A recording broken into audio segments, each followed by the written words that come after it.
মিষ্টিতে তোমাদের সামনে মানে অনেক দিন পর আমি ব্লগ বানাচ্ছি। কারণ এটাই যে আমি প্রচণ্ড অসুস্থ, মানে এতটাই অসুস্থ, সবটাই তোমাদের সঙ্গে শেয়ার করবো যে আমার কি হয়েছিল। তো চলো, আমি যে তোমরা আগে কেমন আছো সেটা আমাকে জানিও। ঈশ্বরের কৃপায় তোমরা ভালো আছো। তবে আমি খুব একটা সুস্থ নেই, অনেকটা অসুস্থ আছি। তো চলো, আমি এরই মধ্যে একটু কাজ করতে করতে কথা বলি, কারণ একটু খেতে হবে। তো আমার না খেলে আমি আরও অসুস্থ হয়ে যাব, যার জন্য আমাকে একটু খেতে হবে। চলো একটু খাবারটা আমি বানাই, দিয়ে তোমাদের সঙ্গে কথা বলি।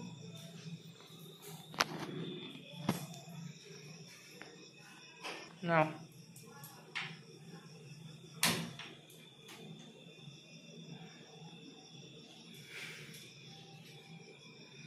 তো তোমরা সবাই কেমন আছো? আশা করি ভালোই আছো। আমি তো মানে কি বলবো, এই দুদিন অনেক বৃষ্টি হচ্ছে, অনেক দিন পর প্রচুর বৃষ্টি হলো। আর এত পোকা, মানে সারা বাড়ি ঘরে পোকায় ভরে যাচ্ছে। তার মধ্যে আমি আবার অসুস্থ, ঠিকঠাক খেতে পারি না, মানে খাই যাই হোক, কাজ করতে পারি না, ভালোভাবে চলতে পারি না, মাথা ঘুরে ঘুরে পড়ে যায়। একবার ডাক্তার দেখিয়ে এসেছি, তো সেটা দেখিয়ে আমার কোনো লাভ হয়নি, জানো তো। এখানে সেটা দেখা নাকি যাওয়া।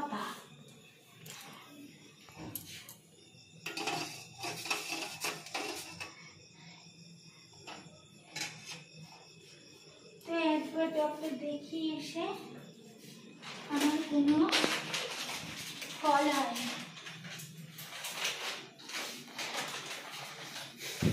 এমনই একটা সিচুয়েশনে পড়ে গেছিলাম যে বাঁচার পথ ছিল না। সবটাই তোমাদেরকে আমি বলবো, একটু ওয়েট করো, আমি খাবারটা একটু বানিয়ে নিই। চিনিটা বেশি দিয়ে ফেললাম, সরি, ভুল হয়ে গেল আমার। যাই হোক, চলো হোক।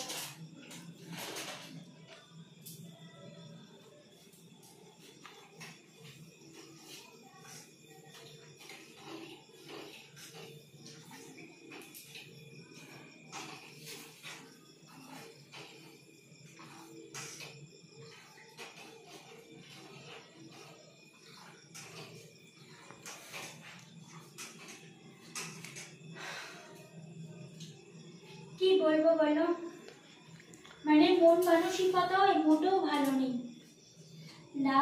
শরীরের দিক থেকে সুস্থ আছি না মানসিক দিক থেকে সুস্থ আছি, কোনো দিক থেকেই আমি সুস্থ নেই, ভালো নেই। আর মানে কথা বলতে গেলে আমার দমটা পুরো আটকে আসে, এতটাই কষ্ট। তো প্লিজ একটাই কথা, আমি তো বারবারই বলি এই কথাটা, যে আমি ভিডিও সেভাবে কোথাও গিয়ে তোমাদের সঙ্গে দিয়ে শেয়ার করতে পারি না। তো যতটা যেভাবে দিচ্ছি, আমার একটাই রিকোয়েস্ট, তোমরা আমার ভিডিও তোমরা দেখো, প্লিজ প্লিজ প্লিজ। কারণ আমি জানি না কতদিন বাঁচবো আর কতটা এগোতে পারবো। কারণ আমি, তোমরা কি ভাববে জানি না, সত্যি আমি খুব অসুস্থ। তো এরই মধ্যে মনের সঙ্গে শারীরিক মানে শরীরের সঙ্গে পুরো যুদ্ধ করে নিজেকে চালাচ্ছি। তো চলো, আমি আমার খাবারটা যাই হোক রেডি হচ্ছে, হোক। ভাবছি আমি এটা এখন খাবো না, কারণ কি করবো বুঝতে পারছি না। আচ্ছা চলো, আমি এই দুধটার মধ্যে কফি দিয়ে খেয়ে নিই, রাতে একটুখানি ভাত ডাল তরকারি খেয়ে নেবো। ভাবছিলাম যে আমি এটা খাবো না, দুধটা দিয়ে ভাত খাবো, কিন্তু মনে হচ্ছে না এখন, তাহলে আমি কি খাবো, কারণ আমার শরীর ভালো না, খেতে হবে। প্রেশার প্রচুর লো, যাই খাই না কেন কোনোটাতেই আমার কাজ হচ্ছে না, কেন জানি না। খাবার কোথায় চলে যাচ্ছে, প্রেশার সেই লোই থাকছে, প্রেশার আমার উঠছে না।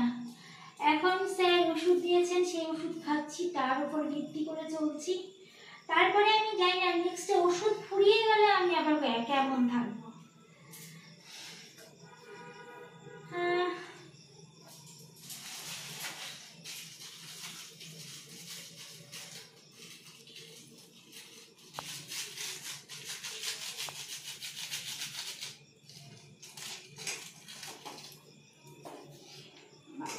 চামচটা গরম হয়ে গেছে, একদম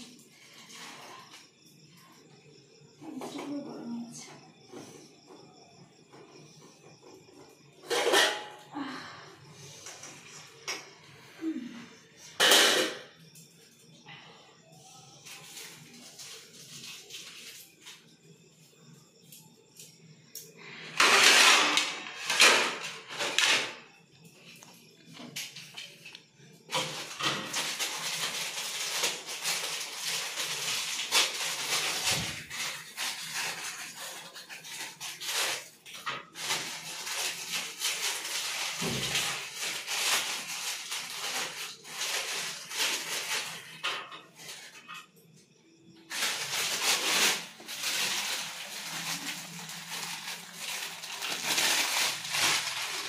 আমি হচ্ছে কফি আর বিস্কুটটা খেতে সত্যি ভীষণ ভালোবাসি, যার জন্য পুরো বিস্কুটটা আমি অনেকটাই নিয়ে নিই।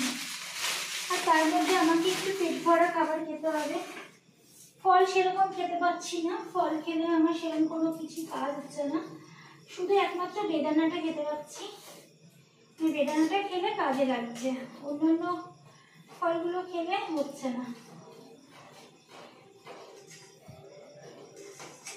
আর কলাটা খেলে কাজ হচ্ছে।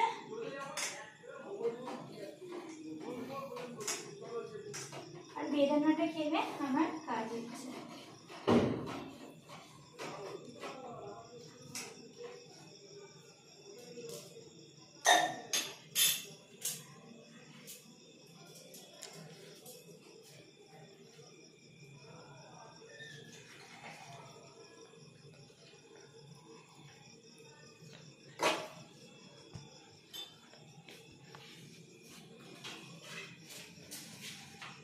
চলো, তোমরা দেখতে পাচ্ছ আমি আমার সন্ধ্যের খাবারটা নিয়ে রেডি হয়ে গেছি, কারণ আমি এতটা বিস্কুটই খাবো।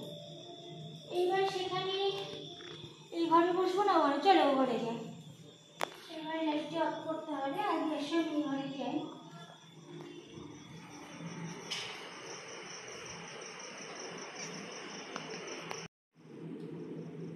চলো, আমি বসে পড়েছি তোমাদের সামনে। আমি যেটা তোমাদেরকে বলতে চাইছি, তোমাদের সঙ্গে শেয়ার করতে চাইছি, সেটা হচ্ছে আমি সত্যি খুব অসুস্থ।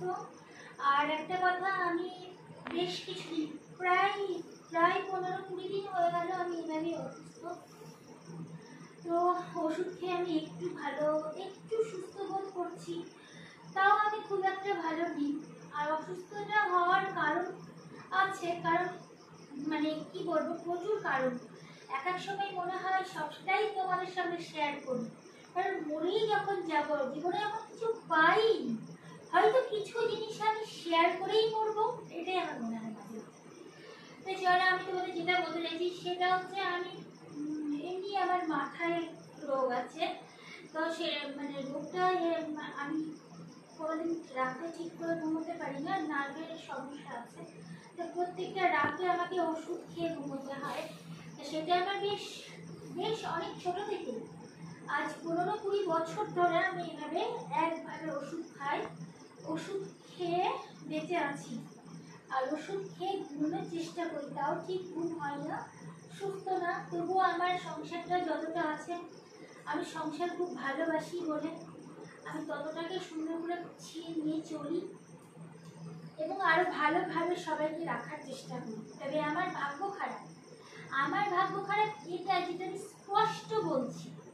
তাতে হয়তো কারোর খারাপ লাগতে পারে, কারোর মনে আমি জানি না কি লাগবে, আর লাগলে আমার জাস্ট কিছু করার নেই। কারণ এটাই যে খারাপ থাকে না, একমাত্র সেই বোঝে তার জ্বালাটা। হ্যাঁ, আর যে ভালো থাকে সে কখনো বুঝবে না অন্যের জ্বালা।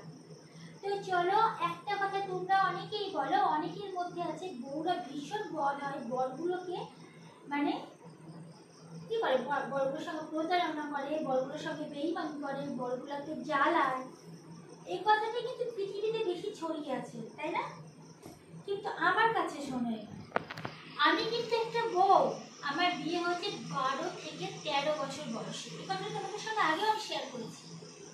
বাট আমি কোনোদিন সুখী না, জানো, আমি কোনোদিন সুখী না। কারণ কি জানো? কারণ আমার বর ভালো না।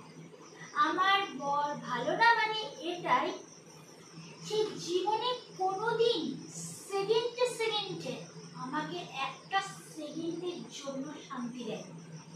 সুখ তো দূরের কথা, আর যতটুকু আমার পাশে চারিপাশে সুখ দেখছো সেটা আমি নিজে করে নিয়েছি, নিজে। আমাকে দেখে বুঝতে পারবে না তোমরা, কিন্তু আমি অনেক অনেক জীবনে কষ্ট করে, অনেক সহ্য করে এই সুখটা আমি নিজে বানিয়েছি, নিজের ক্ষমতাতে বানিয়েছি। হ্যাঁ, তুমি বলতে পারো টাকা পয়সা কোথায় পেয়েছো, কথা তো এটাই আসবে, তাই না? টাকা পয়সা আমি ওভাবে পাইনি, টাকা পয়সা আমি তার কাছেই পেয়েছি, কিন্তু তার আগে তার কাছেও পাইনি। তার আগে ফার্স্ট যখন আমি আমার নিজের জীবনটাকে শুরু করি, শ্বশুর বাড়ির অংশ থেকে আমাকে বের করে দেওয়া হয়।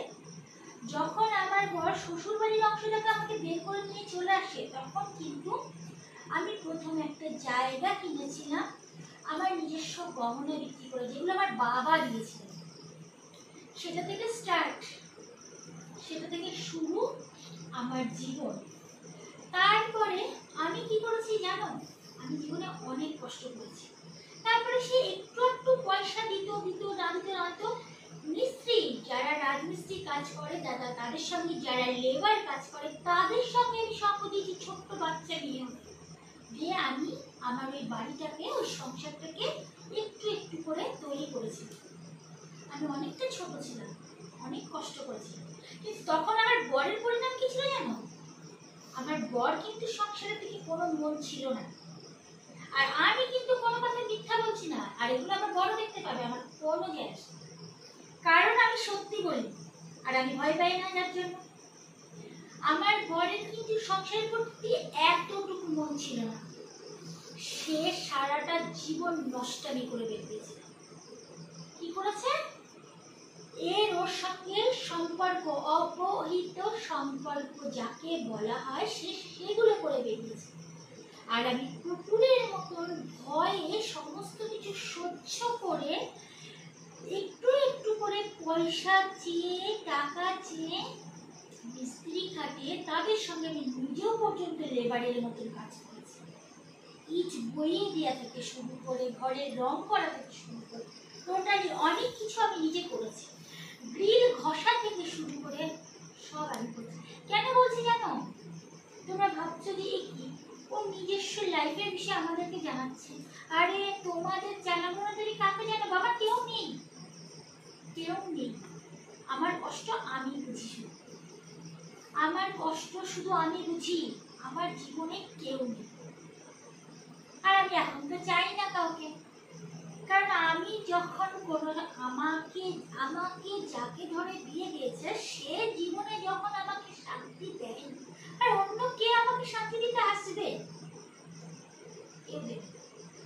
তো আমি এতটাই কষ্ট করেছি, করে ওখানে সংসারটা বানিয়েছিলাম। আমি বাড়ি ঘরটা বানিয়ে সংসার স্থায়ী করেছি। তা আমার হাজবেন্ড কি করতে জানো?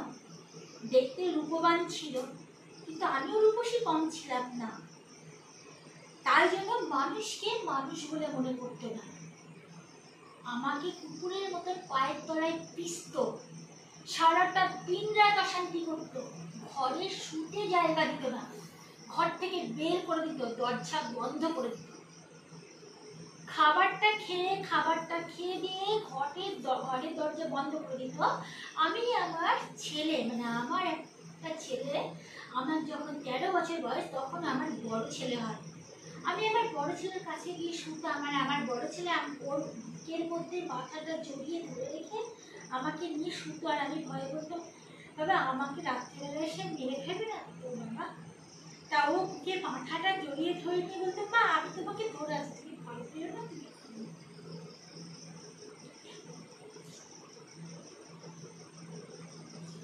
সেটা ছিল আমার বড় ছেলে। তা আমার এত কষ্টের মধ্যে দিয়ে তখন আমি ভাবি যে আমি জীবনটা এভাবে কি করে কাটাবো, কি করে কাটাবো। চারিপাশে শত্রু বেড়ে গেল। স্বামী যদি শত্রু হয়, তার থেকে পরম শত্রু আর কে হতে পারে বলো। তারপরে চারিপাশের মহিলারা, মানে আমি যেখানে আমার বাসস্থান ছিল ফার্স্ট, এটা আমার নতুন বাড়ি, তো সেখানে তাদের সঙ্গে তার ভাব প্রীতি জমে গেল মহিলাদের সঙ্গে। সেখানেও মহিলারা, হাজবেন্ড আমাকে এরকম জ্বালা যন্ত্রণা দিত, তার জন্য তারাও আমার সঙ্গে শত্রুতামি করে অজস্র অত্যাচার করা শুরু করে দিল। তো সেই অত্যাচারে আমি অনেক ঈশ্বরকে ডেকে, আমার মা, আমার দাদা, সবাই একটু সহযোগিতা নিয়ে আমি ওই বাড়িটাকে বিক্রি করলাম। এটা আমি ফার্স্ট বাড়ি করেছি, দিয়ে ওটাকে বিক্রি করে আজ আমি নতুন জায়গায় এসেছি। তো এখানে এসেছি আমার পাশে দুর্গা মায়ের মন্দির, তার পাশে আমার বাড়ি। তো একটা কথা কি বলতো, আমি সত্যি করে মানে এত কষ্ট জীবনে ভোগ করেছি। পাশের বাড়ি, মানে পাশে মানে পরিবার, সরি মানে যে পরিবেশে ছিলাম, সেখানে পাশের বাড়ির লোকের অত্যাচার, নানান মানুষের অত্যাচার, হাজবেন্ডের অত্যাচারের কারণে মানুষের বার, আর তাদের বারের জন্য আমাকে অনেক কষ্ট সহ্য করতে হয়েছে, অনেক অত্যাচার সহ্য করতে হয়েছে। কারণ হাজবেন্ড যারা, তো বললামই তো আগে শুনলেই যে তাকে তো আরো লোকেরা তো অবহেলা করবেই, আর লোকেরা তো পেছনে লাগবেই। আর যেহেতু আমার হাজবেন্ড তো বললামই, সে মানুষকে মানুষ বলে মনে করতো না, ও মনে করতো আমি বিরাট অপ্সরা, আমি বিরাট সুন্দর, আমি মানে বড় ক্রিয়া করি, যার দিকে তাকায় সেই অ্যাট্রাক্ট হয়ে যায়। সেই কারণে মানে কি বলবো, অ্যাকচুয়ালি জানোই তো, এই জিনিসটা তোমাদের সবার খুব ভালো জানা আছে যে এখনকার মহিলারা কত জানোয়ার, যে তারা পর্যন্ত নিজের হাজবেন্ড থাকার সত্ত্বেও পরের হাজবেন্ড দেখলে লাল করে। এটা কিন্তু হয়, এমনকি ইয়াং ছেলেদের সঙ্গে দেখছো, অনেকেই ঘরে ঘরে বেরিয়ে চলে যাচ্ছে। শুনতে খারাপ হলেও কথাটা কিন্তু সত্যি, শুনতে খারাপ লাগলেও কথাটা সত্যি। তো চলো, আমি যে যেখানে বাড়ি ঘর করেছি, তো সেখানে ঈশ্বরের কৃপায় ভালোই আছি, সুস্থ ছিলাম। এখানে এসেও মানে ওই অসুস্থ ছিলাম, কারণ সারা জীবন যে ওই অমানুষটাকে ভয় পেতাম, আতঙ্কে কান্না করতাম, ভয় পেতাম। আর হচ্ছে কি বলতো, মানে সারাক্ষণ তো অশান্তি করতো, সারাদিন খেতাম না পর্যন্ত, না খেয়ে থাকতাম, রাতে এসে ওর অশান্তি করে সব খাবার খেয়ে নিত, আমি না খেয়ে ভয়ে ছেলে ঢুকে গিয়ে শুয়ে থাকতাম। তো এই বাড়িতে এসে একটা জিনিস কি বলো যেন, আমি মুখ খুললাম, মানে মিথ্যা কথা কিন্তু আমি বলি না। আমি কিন্তু এই বাড়িতে এসে আমার সঙ্গে যতবারই অশান্তি করে, আর ততবারই আমি দেখছি আর কত দিন জীবনে সহ্য করবো। আজকে 26টা বছর হয়ে গেল, আমার 12 থেকে 13 বছর বয়সে বিয়ে হচ্ছিল, তারপরে প্রায় 14 বছর বয়সের কাছে তখন আমার ছেলে হচ্ছিল, 12 বছর থেকে 12.5 বছরে আমার বিয়ে হয়েছিল। তো তারপরে এবার দেখো তোমরা, সেখানে আমি আর কত সহ্য করি। এই বাড়িতে এসে একটা জিনিস দেখলাম, পাশে পরিবেশটা আছে, একটা ভালো পরিবেশ দেশে এসেছি, সেখানেও মানুষ দেখে শেখে যে না, আমার পাশে একটা বাড়ি আছে, তারা স্বামী স্ত্রী কত সুন্দর থাকে, আমার এ পাশে একটা বাড়ি আছে, তারা স্বামী স্ত্রী কত সুন্দর থাকে, চারিপাশের লোকজন, চারিপাশের বাড়ির স্বামী স্ত্রীরা কত সুন্দর থাকে। কিন্তু আমি বাড়ি পাল্টেছি, কিন্তু জানোয়ারটাকে পাল্টাতে পারি, তাকে কিন্তু আমি পাল্টাতে পারি, তো তাকে যে আমি পাল্টাতে পারিনি, তো তখন আমি করলাম কি, হিংসে করলাম। তখন আমি ও বাড়িতে যেতে পারতাম না, শুধু আতঙ্কে ভয়ে কাঁদতাম, আর সারাদিন যা চিন্তা করতাম যে আমার মাথায় রোগ হয়ে গেছিল, যে সেই রোগটাকে বহন করে পুরো পাগলই হয়ে গেছিলাম এক কথায়। তখন আমি নতুন বাড়ি এসে তাও আমি সুস্থ না, মাথা ঘুরে ঘুরে বারবার পড়ে যেতাম, পাগলের মতন চলাফেরা, আর চোখ না বুঝে পুরো অসুস্থ মানুষ থাকতাম। তারপরে ঈশ্বরের কৃপায় বছর 2-4 মধ্যে এখানে আমি একটু একটু ভালো হলাম। কেন? এটা আমার মনে সাহস এলো এটাই যে না, আমি তো এবার ভালো জায়গায় এসেছি, আমি তো একটু হলেও কিছু বলতে পারি। আগে তো আমি এটাও পারতাম না, আমাকে খুব জ্বালাতো। তাই জানো না, আমি একটু মানে কি বলতো, একটু স্বস্তি বোধ পেলাম যে আমি আবার ভালো হয়ে উঠলাম আস্তে আস্তে।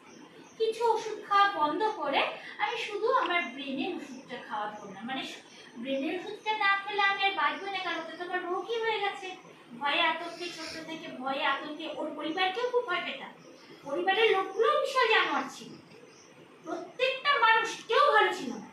ওরা শুধু আমাকে স্বার্থে ব্যবহার করতো। আমি আমার বাবার একটা নিয়ে হয়ে বিয়ে দিয়ে নিয়ে গেছিল আমার মা বাবার পায়ে ধরে যে আমাকে খুব ভালোভাবে রাখবে। আমি কিন্তু আমার বাবার ধনী বাড়ি, আমার বাবা কিন্তু অজস্র বড় লোক ছিল, কিন্তু ওখানে নিয়ে গিয়ে আমাকে অনেক কষ্ট দিয়েছে, ওরা অনেক জ্বালিয়েছে। ওদের শুধু কর্মটাই ছিল আমাকে দিয়ে শুধু শিখাটানো আর আমাকে টর্চার করা, মানসিক অশান্তি করা, প্লাস এমনিও হচ্ছে তোমার খেতে না দেয়া, সারাদিন না খেয়ে ওই পচা পান্তা ভাতগুলো আমাকে খাওয়ানো, অনেক কিছু। যাই হোক, এভরিথিং আমি সরি তোমাদের বলে ফেলছি, তোমরা কিছু মনে করো না, কারণ আমার মনের জ্বালা তো আমি বলি। আমি আজ বলতাম না, আজকেও আমি যে অসুস্থতা আবার নতুন করে হয়েছি, শোনো কেন হয়েছে। আমার হাজবেন্ড আমাকে এতদিন পর আমি যাও একটু সুস্থ উঠলাম, ওই শয়তান দেখলো এখানে এসে একে তো আর মানে ওরকম করা যাচ্ছে না, মানে যেগুলো এখন একটু বয়স হয়েছে, এবার এখন তো সব মহিলাদের ওকে দেখবেন লাল করে না। আগে যেমন মহিলারা একটু ইয়াং বয়স ছিল বলে ও যে যার দিকে তাকাতো সেই অ্যাটাক হতো, আর তার সঙ্গেই ও সহবাস করতো, পরিষ্কার কথা না। ওর কিন্তু কোনো এক্সট্রা আলাদা যে একজনাই কনফার্ম প্রেমিকা ছিল এরকম করে দেখা ছিল না, ওর সবাই প্রেমিকা ছিল। ও এমনই একটা দুশ্চরিত্রের মানুষ ছিল। তো আমি জীবনে এত কষ্ট করে এসেছি, এমন দিন গেছে যেন আমার পায়ের তলে একটা চটি ছিল না, আমি হেঁটে হেঁটে কাটাতাম, চটিটাও ছেঁড়া পড়তাম, দিত না আমাকে। পয়সা ছিল না তা না, ও দিত না, কারণ আমার মন বলতে কিছু ছিলই না। আমি যে বউ, আমাকে কিভাবে রাখতে হয় সেটা বলতে কিছু ছিলই না। ও শুধু ছিল আমাকে কি করে শেষ করে ফেলবে, ওর ঠিক টার্গেটটাই ওটাই ছিল। আর ওই টার্গেটের উপরে আমি ঈশ্বরকে ডেকে ডেকে শুরু দিয়েছি। তো যাই হোক, আমি এখানে এসে যাও একটু সুস্থ হলাম। তারপরে ও কি করলো, আমাকে কিভাবে অশান্তিটা এবার মানসিক শুরু করবো দেখো। বিছানায় এসে এখানেও শুতে আমাকে ঘরে দেবে। হ্যাঁ ব্যাস, পিঠের তলায় সোয়েট টিফিন খুলে রেখে দেওয়া, পায়ের নোংরা নোংরা মোটামুটি নখগুলোকে মানে কেটে আমার পিঠের তলায় দিয়ে দেওয়া। তারপরে তার হচ্ছে আমার সাবান, যে সাবান আমি গায়ে মাখি, সেই সাবান টুকরো টুকরো হয়ে গেছে, সেই সাবানটার মধ্যে নোংরা মাখিয়ে রাখা। তারপরে আবার আমাকে এইভাবে মানে মানসিক কষ্ট, আমি খুব পরিষ্কার পরিচ্ছন্ন, তুমি একবার চারিদিকটা একটু যদি তাকিয়ে রাখো, সত্যি আমি পরিষ্কার মানুষ। কারণ বলেছি আগে যে আমি সংসার খুব ভালোবাসি, আমি পরিষ্কার পরিচ্ছন্ন করতে ভালোবাসি, কারণ আমি সেরকম বাড়ি নিয়েছিলাম বলেই আমাদের এটা অভ্যস্ত, আমরা ওইভাবেই থাকতে ভালোবাসি। আমরা জঙ্গলেও ছিলাম না, গ্রামেও ছিলাম না, ঠিক আছে। তা এরকম ভাবে আমি থাকতে ভালোবাসি বলে এত সুন্দরভাবে রাখি বলে ইনশাটি করে এসে যে একটা বউ, আমার বউ দুটো বাচ্চা নিয়ে, মানে আমার বড় ছেলেটার তো আমার ছোট সন্তান হয়েছে, তার দুটো বাচ্চা, তো দুটো বাচ্চা নিয়ে এত সুন্দর করে পড়াশোনা করে নিজের যতটা পেরেছে নিজের বুক দিয়ে ছেলেগুলোকে আগ্রহ ভালোভাবে মানুষ করে। আমার ছেলেরা কত ভালো জানো, এত বড় জানোয়ার বাবা, তাও তাদের মুখে তারা ওর মুখের উপর একটা কথা বলতে পারে না। কেন জানো? এগুলো আমার শিক্ষা, এগুলো আমার শিক্ষা। কিন্তু এখন যেন কেঁদে কেঁদে বলে ফেলি, তোর বাবা আমাকে এত অশান্তি দেয়। বড় ছেলেকে বলে ফেলি, তুই একটা কথা প্রতিবাদ করতে পারিস না, ঝগড়া করলেই করা, মুখে তো তুই এটুকু বলতে পারিস যে বাবা তুমি সারা জীবন মাকে এরকম করে এসছো, আজও মাকে এরকম করছো, মা কি মরে যাবে তুমি এরকম অশান্তি করে মাকে যত জ্বালাও। তাই এক সময় ছেলেকে বলি, এখন বড় হচ্ছে, তবুও কিন্তু ও পারে না বলতে, কারণ ওরা ওই রকমই না। ও তো পারে না, আমার ছোট ছোট ভীষণই বিটু, ও পুরো আমার কোলের আদরের। ও মাত্র 15 বছর বয়স, ও একদম আমার বুকে, ও যেমন বাচ্চা শিশু থাকে, ও আমার কাছে ঠিক তেমন। তো চলো এবার এখানে এই মানসিক এধারে আবার নতুন করে টর্চার শুরু করলাম। এই এখানে নোংরা করা, ওখানে নষ্টামি করা। আমি যেই বলি তাই রাত্রেবেলা এরকম কোনো রকম কোনো কিছু নিয়ে অশান্তি করা, গালাগালি করা, মারতে যাওয়া, ইভেন আমিও গালাগালি করি। কারণ এটাই এখন আমি ওর কাছে শিখে গেছি গালাগালি করা। ওই বাড়ি থাকতে বিনা কারণে গালাগালি খেতাম। এইরকম ভাত ডাল তরকারি এরকম গায়ে ফেলে আমার এখানে পুড়িয়ে দিয়েছে, তবু কেঁদেছি, কিছু বলতে পারি। তা আমি এখন নিজেও গালাগালি করি। আমি যখন রেগে যাই, মাথা ঠিক থাকে না, ও আমাকে গালাগালি করলে উল্টে আমি গালাগালি করি। কি করব, কত সহ্য করবো বলো, কত সহ্য করবো? জীবনে অনেক সহ্য করলাম। তবে কি জানো, আমার জীবনে আমার পথে আমি একা, সারা জীবন একা কাটিয়েছি। আমি ছোট্ট থেকে আমি কিন্তু ইচ্ছে করলে আমিও হয়তো কিছু করতে পারতাম, কারণ আমি নোংরামটাকে খুব খুব খারাপ ভাবি আর খুব ভয় পাই, সম্মানের ভয় পাই। কিসে যেন পুরো সম্মানের ভয় পাই। আমি কোনোদিন কিছু করার চেষ্টাও করি না, করেও যেসব অমানুষ জানোয়ার মহিলাগুলো আমার হাজবেন্ডের সঙ্গে সম্পর্ক করতো, তারা আমি দেখতে রূপবতী ছিলাম বলে উল্টে তারাই আবার বলতো আমি নাকি হয়তো কোনো রকম কোনো কিছু হয়তো কিছু করার চেষ্টা করি। কিন্তু একমাত্র ঈশ্বর জানে আমি কিরকম ছিলাম, আর আজও কিরকম আছি পাড়ার লোকেও জানে, ঈশ্বর তো জানে।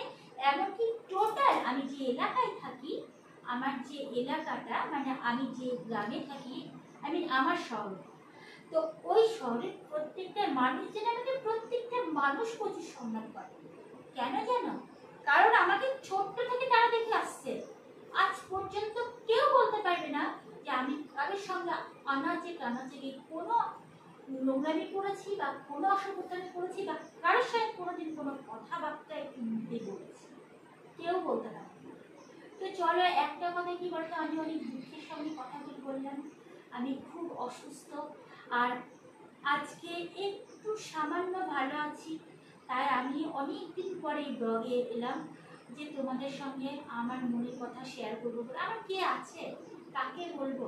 তবে ভাই একটা কথা বলি, আমি আজ আলাদা, আজ আমি তার দিক থেকে আলাদা। কারণ অনেক সহ্য করেছি। আজ যদি তার এতটা বয়স, প্রায় 7-8 বছর বয়স হয়ে গেল, তার এতটাই অসভ্য, এতটাই নির্লজ্জ, আজও তার নষ্টামি যায় না। গায়ের ময়লাগুলো তুলে আমার গায়ে দিয়ে দেবে, এরকম পুরো ভেতরে বগল ভেতরের মধ্যে এমন নোংরামি করে, এমন নষ্ট কি জন্য করে জানো? দেখে একে তো কিছু করতে পারছে না, চুপচাপ আছে, মানে মানসিক অশান্তিগুলো করে, যাতে আমি ভেতর ভেতর খুব কষ্ট পাই। সেই কারণে এমনকি মাঝে মাঝে আমাকে তো এমনি টোটালি টাকা পয়সা দেওয়া পুরো বন্ধ রেখে দিয়েছে, কোনোদিনই দেয় না। আর আগে যতটুকুনি দিতে বলেছি, আমি খুব সংসার ভালোবাসি, বাড়ি ঘরের সমস্তটা আমি নিজে হাতে করছি, আর এখন তো আমাকে দেয় না। সব থেকে বড় কথা, প্রত্যেকটা ভোর চাও নাকি সারাটা দিন পর হাজবেন্ডটা আসবে, তার প্রতি একটা একটা মনোভাবই থাকবে আলাদা, যে না সে এসে আমার সঙ্গে দুটো ভালো মন্দ কথা বলবে, তার বিজনেসের ব্যাপারে আমার সঙ্গে শেয়ার করবে, সে কি করলো শেয়ার করবে, একসঙ্গে দুজনে রাতে শুয়ে গল্প করবো। প্রত্যেকটা বউদের মনেই সেটা চায়, কিন্তু আমি এইটা চাইতে চাইতে, ভাবতে ভাবতে, কষ্ট পেতে পেতে, কাঁদতে কাঁদতে পাগল হয়ে গেছি, কিন্তু কোনোদিন পাইনি। আজ আমি অসুস্থ, হতে এত দূর যাও একটু সেরে উঠেছিলাম, আবার নষ্টামি করা শুরু করে দিয়েছে, ব্যাস আবার অসুস্থ হয়েছি। তবে আজকে থেকে আমি 5-7 দিন ধরে প্রচন্ড অসুস্থ, মানে মরেই গেছিলাম, এমন হয়েছিল মুখের কথাও বন্ধ হয়ে গেছিল। তো ডক্টর দেখি আমি কিছুটা সুস্থ আছি, আমি তার থেকে আলাদা হয়ে গেছি। আমি এখন আমার ছেলেদের কাছে, কারণ আমি জানি তার ঘরে আসলে সে আমাকে আবার অশান্তি দেবে, আর আমি শেষ হয়ে যাবো, আমাকে জীবনে বাঁচতে হবে। আমি এখন আমার ছেলের কাছে থাকি, আমি না তার মুখ দেখি না তার সঙ্গে কথা বলি। যদি আমার কোনো রকম তোমাদের কাছে মনে হয় যে আমি এটা অন্যায় করি, তো তোমাদের কাছে অন্যায়, আমি ঈশ্বরের কাছে ঠিক। কারণ আমি জানি আমি জীবনে কত সহ্য করেছি, কত কষ্টই জ্বলেছি। তবে আজ আমাকে ঈশ্বর নিজে আলাদা করছে। আমার জীবনে ঈশ্বর ছাড়া কিচ্ছু নেই, কেউ নেই। আমার জীবনে আমার একটা মা আছে, আমার মাটা বয়স হয়ে গেছে, তবুও আমার জন্য অনেক কষ্ট করে, শুধু আমাকে ভালোবেসে বাঁচিয়ে রাখার জন্য। যে আমার মা তো আমাকে বিয়েটা দিয়েছিল না, আমার মায়ের দোষ। মা তাই মনে করে আমাকে সে প্রাণে প্রাণে চেষ্টা করে কি করে বাঁচিয়ে রাখবে। আমি তার একটা মাত্র রূপ। তা আমার মা আমার জন্য অনেক করে। তোমরা প্রার্থনা করো ঈশ্বরের কাছে আমার মা যেন ভালো থাকে, আর তোমরা আশীর্বাদ করো আমি যেন ভালো থাকি। টাটা, শুভরাত্রি, তোমরাও ভালো থেকো।